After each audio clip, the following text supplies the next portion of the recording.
Stock മാർക്കറ്റിൻ്റെ നമ്മുടെ investment സൈക്കിളിൽ വൊളാറ്റിലിറ്റി എപ്പോഴും നമ്മൾ പ്രതീക്ഷിക്കണം. അതൊരു പക്ഷേ ഏതെങ്കിലുമൊക്കെ ജിയോ പൊളിറ്റിക്കൽ ടെൻഷൻസ് ആയിരിക്കാം. ഇപ്പോൾ നടക്കുന്ന ഇറാനും ഇസ്രായേലും യു എസും തമ്മിലൊക്കെയുള്ള ഈ ഒരു കോൺഫ്ലിക്റ്റ് പോലെയുള്ള ഇഷ്യൂസ് ആയിരിക്കാം. അല്ലെങ്കിൽ നമ്മൾ കഴിഞ്ഞ 2-3 വർഷം മുമ്പ് കണ്ട റഷ്യ യുക്രൈൻ കോൺഫ്ലിക്റ്റ് ആയിരിക്കാം.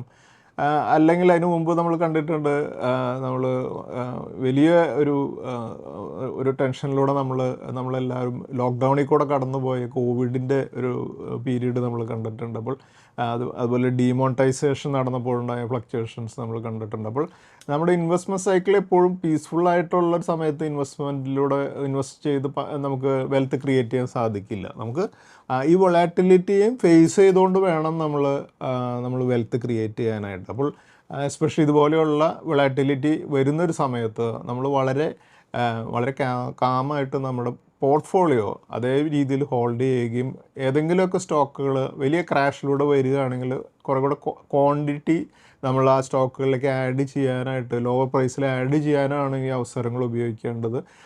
അതിൽ ആ ഒരു പ്രോസസ്സ് നമ്മൾ കണ്ടിന്യൂ ചെയ്യുകയാണെങ്കിൽ അൾട്ടിമേറ്റ്ലി നമ്മളൊരു ആസ് എൻ ഇൻവെസ്റ്റർ പേഷ്യൻസോടുകൂടി ഇതിൽ വൊളാറ്റിലിറ്റിയെ ഫേസ് ചെയ്യുന്നവരെല്ലാം സക്സസ്ഫുൾ ആവാറുണ്ട്.